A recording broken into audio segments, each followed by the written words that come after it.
Olá pessoal, tudo bem? Eu sou Roberto Rosa, seu professor de Geologia do Petróleo e Perfilagem de Poços aqui nesse canal no YouTube. Hoje faremos a apresentação de um curso de extensão nesses dois temas. Essa será a parte 1, onde vamos falar sobre Geologia do Petróleo. Serão 30 horas de curso sobre a parte de Geologia do Petróleo e a parte de perfilagem mais 60 horas, totalizando 90 horas de curso. Essa primeira apresentação, parte 1, será só sobre Geologia do Petróleo. Então aqui nessa apresentação mostraremos 12 temas que serão abordados durante o curso de extensão. Para cada item, falarei adiante. Então, introdução à Geologia do Petróleo. Primeiro item.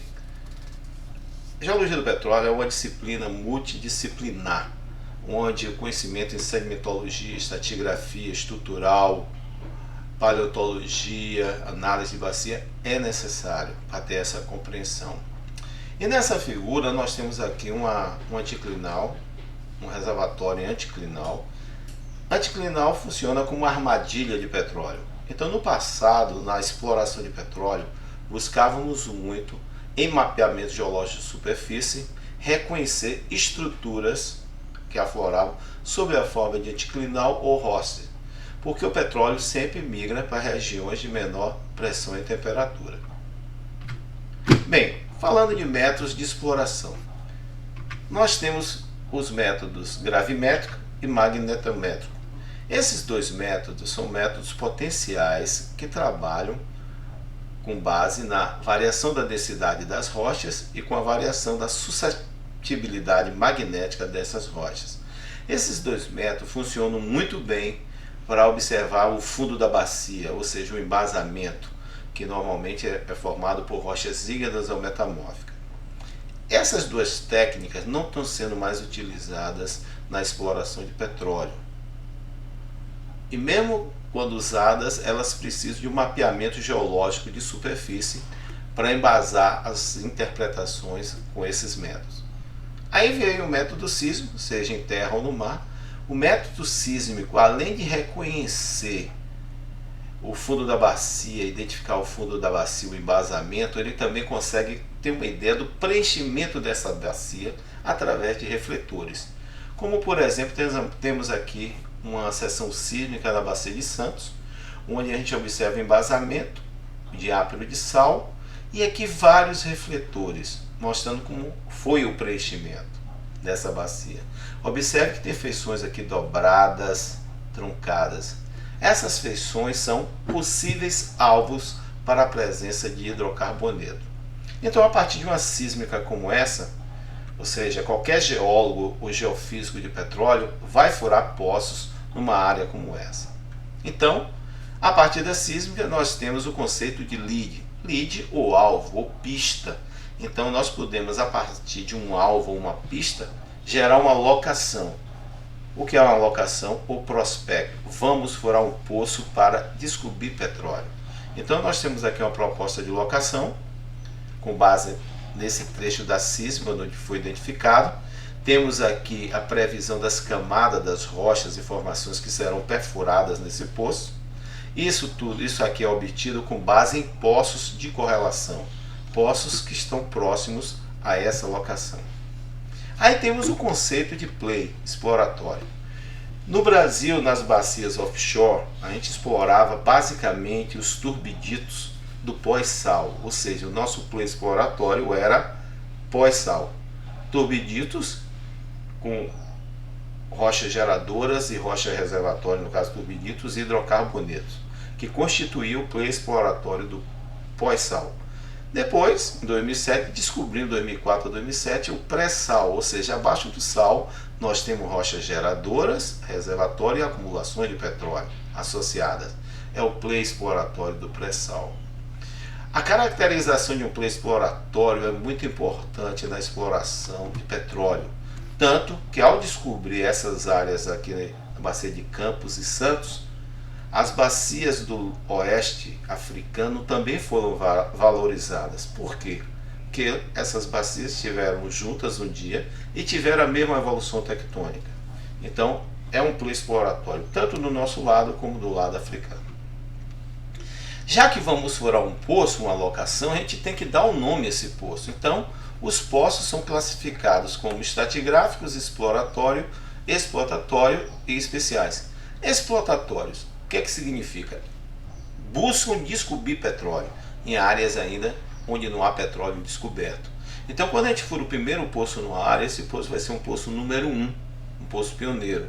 Uma vez descoberto uma área com petróleo, a gente pode furar os poços de extensão ou poços de delimitação, número 3. Aqui, por exemplo, tem um poço de extensão 3, nessa área de PP, Pampa. No poço número 15, é o 15º poço que foi furado nessa área, no estado do Rio de Janeiro, submarino. E temos aqui as legendas para o poço. Descobriu petróleo? Produtor de óleo. Descobriu gás? Produtor de gás. É produtor de óleo e gás ou de um poço seco? Não tem hidrocarboneto. Bom, já que vamos furar os poços, precisamos de sondas. Sondas terrestres, sondas marítimas, que no caso aqui um navio sonda, que fura em lâminas d'água ultra profundas, acima de 1.500 metros de profundidade. E interessante que em todas essas sondas terrestres ou marítimas, nós temos equipamentos de superfície divididos em diferentes sistemas. Isso é interessante para um geólogo e geofísico numa empresa de petróleo, quando ele vai a uma sonda pela primeira vez ou vai conhecer, ele tem uma noção de todos os equipamentos que ali existem, seja em terra ou no mar. Os equipamentos de subsuperfície e fluido de perfuração. Nós geólogos aqui, o sistema de circulação de fluidos é muito importante. Por quê? Todo poço de petróleo é perfurado utilizando fluido de perfuração ou lama de perfuração. Esse fluido de perfuração entra por dentro da coluna de perfuração, sai pelo jato da broca e volta pelo espaço anular, carreando toda a rocha que foi triturada, foi cortada pela broca, que a gente chama amostra de calha. E o fluido de perfuração também é muito importante, porque na parte 2 dessa nossa palestra, nós vamos falar de fluido de perfuração e sua importância no ambiente de perfilagem. Todo poço de petróleo sempre vai estar cheio de fluido de perfuração. Bem, perfuramos o poço, vamos revestir, então vamos completar esse poço. Completar o poço seria furar ele, revestir, cimentar, ou seja, o poço está todo cimentado, tranquilo, cimentado entre a tubulação e a rocha. E depois nós vamos precisar canhonear. O que é canhonear? Nós vamos precisar colocar a zona que tem o hidrocarboneto para produzir. Para isso a gente vai furar esse revestimento, canhonear, que fura o aço e o cimento. Bom, agora chegamos na parte que interessa, a parte de sistema petrolífero. Quando eu tenho uma rocha geradora, eu tenho uma acumulação e esse óleo ou esse gás veio dessa geradora, a gente tem o que a gente chama de sistema petrolífero. No caso aqui, é como se fosse aqui, as rochas geradoras estão aqui na base, o óleo é gerado e migra até esses arenitos aqui acima do sal. Isso aqui seria o play exploratório do pós-sal. Então, nós temos geração, migração e acumulação. Para entender o sistema petrolífero, tem os seus elementos essenciais. Nós vamos discutir isso ao longo do curso de Geologia de Petróleo. Tudo que está sendo exposto aqui vai ser apresentado com mais tranquilidade, mais tempo. Os processos, geração, migração e acumulação, os tipos de armadilha, aqui nós temos armadilhas estratigráficas e estruturais, e a cronologia. Cronologia significa eu gero, o hidrocarboneto migra e tem que ter uma armadilha para ficar preso, acumulado. Bom, mas numa bacia sedimentar a gente fura os poços e como é que a gente sabe se tem uma rocha geradora ou não? É muito importante que uma bacia sedimentar tenha uma rocha geradora. Como a gente pode descobrir isso? Através de análise das amostras de calha, que é o que a broca triturou, testemunhos, que isso não é sempre frequente, e afloramento no caso de bacias terrestres. Para dizer se uma rocha é geradora ou não, nós temos análises bem conhecidas pelas indústrias, as empresas de petróleo, que foram desenvolvidas pelo Instituto Francês de Petróleo, que é a pirólise Roqueval. A gente consegue definir o potencial gerador de uma rocha. Se essa rocha gerou está gerando ou nunca gerou. Com essas análises a gente pode dizer o tipo de matéria orgânica. O tipo de matéria orgânica é muito importante, porque tem matéria orgânica que gera mais óleo ou gera mais gás.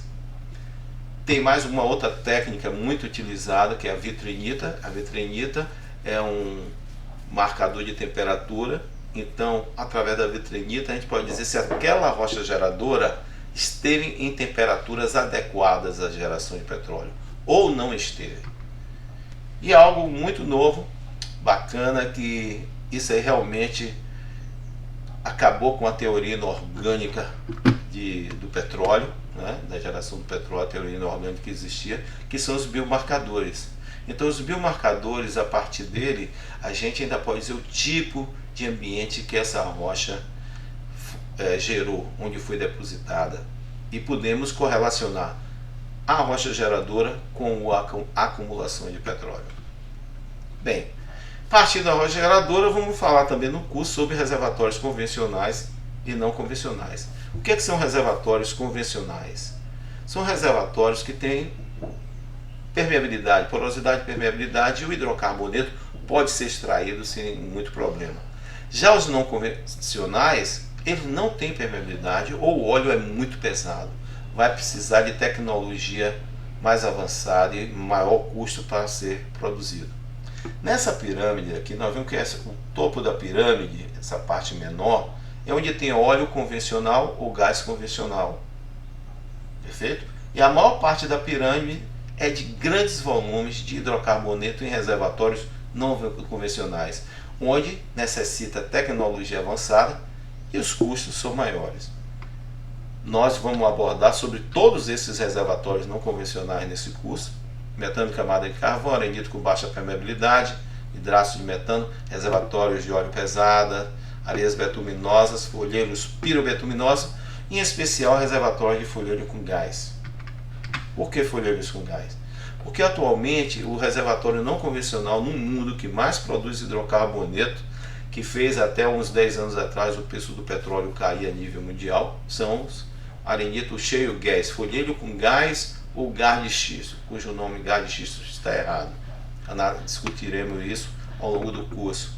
Então aqui, se eu tenho 1 quilômetro de folheiro num poço, não quer dizer que 1 quilômetro de folheiro esteja todo ele rico em gás. Eu tenho que identificar quais são as melhores zonas nesses 1.000 metros ou 1 quilômetro de rocha para a gente poder produzir.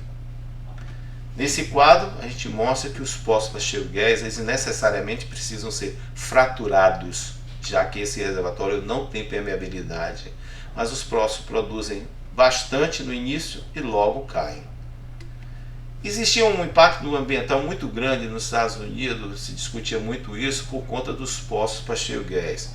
Não só o problema da contaminação do aquífero, que nós discutiremos durante o curso, como também da parte de locações. Então precisar de muitas áreas para furar poços.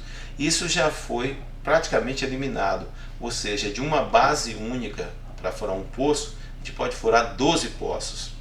Numa única área a gente fura 12 poços. Isso reduziu bastante em termos de impacto ambiental. Bem, isso aqui é um tema muito interessante, que para os geólogos e geofísicos dificilmente eles vão ver esse tema ao longo da graduação. Se possível, talvez num mestrado ou especialização, a depender do curso que ele esteja querendo fazer. Bom, todo reservatório de petróleo, ao longo do tempo, perde pressão. O reservatório, um campo de petróleo, tem pressão original e à medida que vai produzindo, vai ficando depletado. O que significa depleção? Significa que ele perde pressão ao longo do tempo.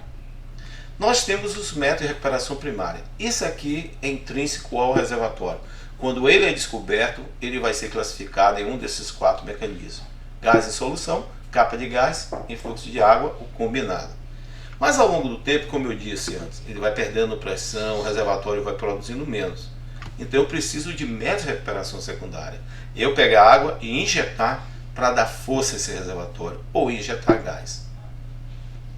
Bom, mas nós temos aqui também o que chama métodos especiais: térmicos, químicos e miscíveis. Quando se utiliza esses métodos? Esses métodos são mais caros. De uma maneira geral, em reservatórios cujo óleo, o hidrocarboneto é pesado, viscoso, ele não consegue sair. Então aqui nós estamos mostrando injeção de vapor, que é um dos métodos mais utilizados para melhorar, para diminuir a viscosidade do hidrocarboneto e assim ele poder ser produzido. Bem, terminando a parte de geologia do petróleo, o último tema que nós vamos abordar é simulação e modelagem. Todo o campo de petróleo, à medida que ele vai ser desenvolvido, dados geológicos, petrofísicos, de fluido, dados de produção vão sendo incorporados. Esses dados a gente coloca em simuladores matemáticos, que a gente quer prever o comportamento desse reservatório no futuro. Isso é muito importante para a gente saber a vida útil de um campo. E é com isso que a gente também gera uma modelagem. Na simulação e modelagem, o que é que nós temos aqui? Vazão de água e tempo. Ao longo do tempo, ao longo de anos, um campo de petróleo está produzindo, ou um reservatório. Nós temos os dados de vazão de água, por exemplo, poderia ser vazão de óleo, mostrando aqui o histórico, e nós geramos essas curvas. A gente precisa, com esses simuladores, ajustar esse histórico à modelagem, com base, para ter uma base de o que é que a gente pode prever no futuro, ou quanto tempo mais de vida tem esse campo de petróleo. Isso é extremamente importante. Bem, esse nosso curso ele vai ser desenvolvido ao longo de 6 meses, lembrando que a parte de geologia do petróleo, que foi a que eu mencionei aqui, vai ser em 2 meses, uma semana por mês, 15 horas. Já o terceiro mês e o quarto mês, e o quinto mês, e o último, a parte de perfilagem. A parte de perfilagem é mais extensa que a parte de petróleo. Porém, é necessário ter a base de geologia do petróleo para entender bem da perfilagem de poços. Bom, esse nosso curso ele vai ser desenvolvido através do aplicativo da plataforma Zoom, não é? O Zoom é gratuito para os alunos, não é? A gente manda o link, vai ser fácil, e todas as nossas aulas serão disponibilizadas a todos os alunos antes da aula em PDF colorido. Esse curso ele será realizado sempre uma semana por mês, de segunda a sexta, das 19 às 22 horas, durante 6 meses, ou seja, serão 15 horas semanais de aula, totalizando ao final de 6 meses 90 horas. É um curso que vai custar por mês em torno de R$400. É um curso 15 horas por R$400 a cada mês. Uma vez a pessoa tendo interesse, a gente gera um link e essa pessoa vai assistir esse curso. Bom, esse é o meu contato para quem tiver interesse e agradeço a atenção. Lembrando que nós temos ainda a segunda parte, que é a parte de perfilagem de poços, que é 60% da carga horária desse curso. Um abraço e até lá.